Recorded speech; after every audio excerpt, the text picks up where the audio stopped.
Welcome, here we are. Anyway, we had a great event with faith leaders and community members and electeds in the Milwaukee area. And, so it's a good start to the campaign, and they were very kind and had good comments to make. And it was more of a affirmation of their good work in the community, frankly. And so we're happy to be part of that. So we'd be glad to answer any questions you might have. Lieutenant Governor-elect, I'm curious, as you're about to take office on Tuesday, how you will make this your role as the next Lieutenant Governor. So, I just wanted first to say how appreciative I am of Lieutenant Governor Barnes and all of the work that he has done, particularly around green energy. Governor Evers and I are going to have a lot of discussions about what areas I'm going to be focused on, and I am just so excited to get started this January. In your meeting with Republican leaders, did you find any common ground on what to do with the budget surplus and on other issues? We talked about it. I wouldn't say common ground was, if you define common ground as this is what we're going to do going forward, I would say no. But we did talk about it, and it was good conversation, and I'm looking forward to having more conversations in the future. So we had good meetings and had good discussions about issues that are facing our state, but we need to have more conversations. Do you have plans for future meetings? In the past, there have been weekly meetings with Republican leadership. Is that something you're considering? Well, no, there's no timeline, but yes, we're going to have more meetings. No question about that. Frankly, part of my job, in fact, it's a major part of both of our jobs, is getting out, talking to the people of Wisconsin. And that can't always happen in the Capitol. In fact, I'm certain that not the pandemic notwithstanding, that once we are before that or after that, I've been on the road almost every day or every other day. And so I anticipate that's going to happen. So that makes it difficult to say we're going to meet every week or every month or whatever. Do I feel that absolutely we had a positive conversation with both gentlemen, and we'll have meetings in the near future. Have you drawn a line in the sand on any issues, whether it comes to the income tax proposals or school choice? Well, one of the lines on the taxes is a flat tax. That is a non-starter. If there's other ways that we can accommodate both sides, we'll do that. But just or as I saw in the paper, some Republicans are interested in no income tax, and that's a non-starter at this point too. Are we all in favor of reducing taxes? Yes. Income taxes? Yes. And we will end up doing that. No scenario though, so for a flat tax that you would consider? I can't imagine what it would be. Governor, DSPS continues to see a backlog in license applications.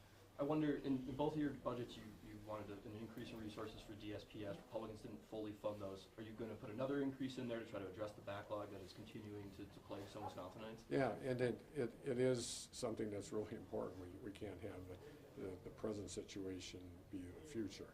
So we will be putting more positions in the budget for that purpose.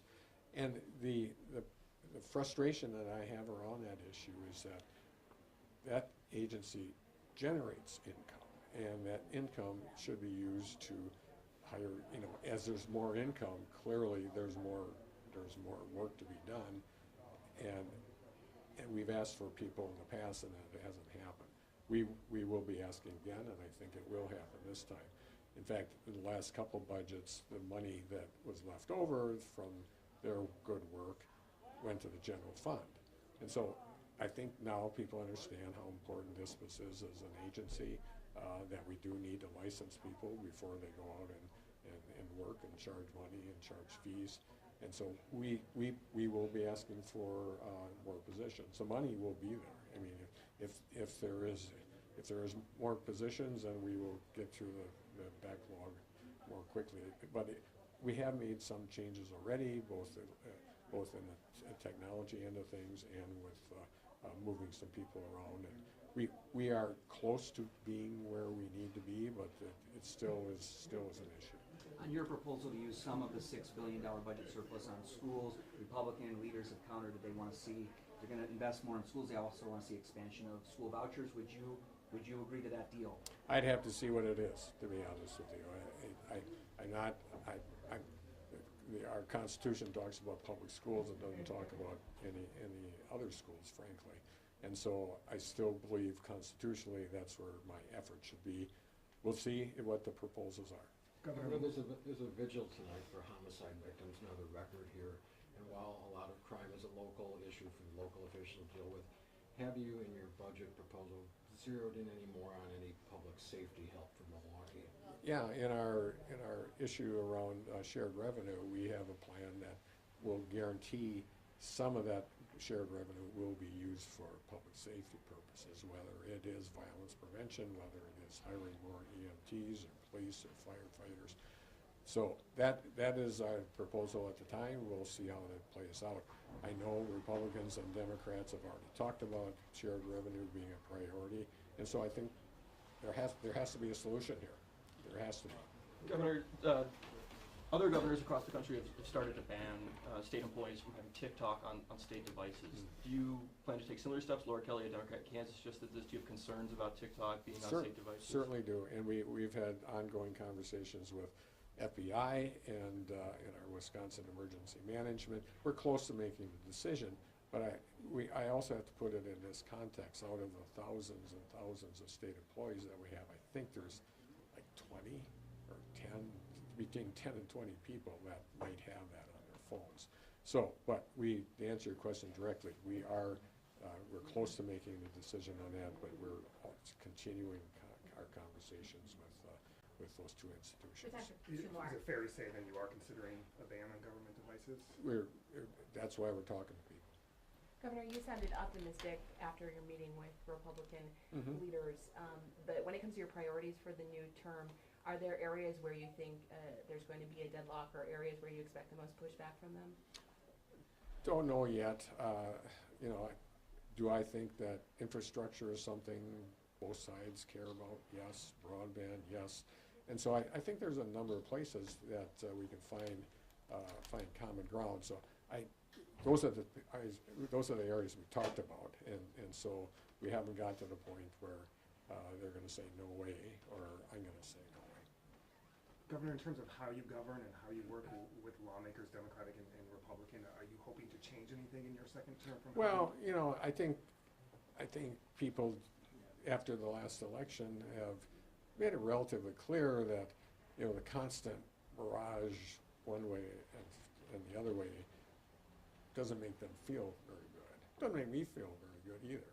So I anticipate that there will be less really significant